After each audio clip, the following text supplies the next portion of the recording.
بسم الله الرحمن الرحيم. أهلا بكم من كتاب لا تحزن لشيخ عائض القرني. فهذا الكتاب يسلي الحزين، وهذا الكتاب دائما في يدي. هذا يعني مهما قرأت فيه فإني أعود إليه دائما. فمن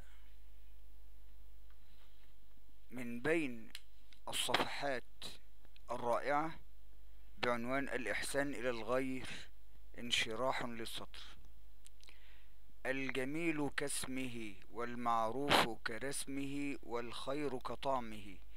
أول المستفيدين من إسعاد الناس هم المتفضلون بهذا الإسعاد، يجنون ثمرته عاجلا في نفوسهم وأخلاقهم وضمائرهم، فيجدون الانشراح والانبساط والهدوء والسكينة.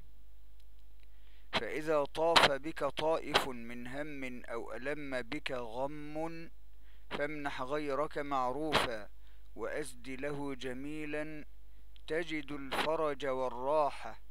اعط محروما، انصر مظلوما، أنقذ مكروبا، أطعم جائعا، عد مريضا، أعن منكوبا. تجد السعادة تغمرك من بين يديك ومن خلفك. والسلام عليكم ورحمة الله وبركاته.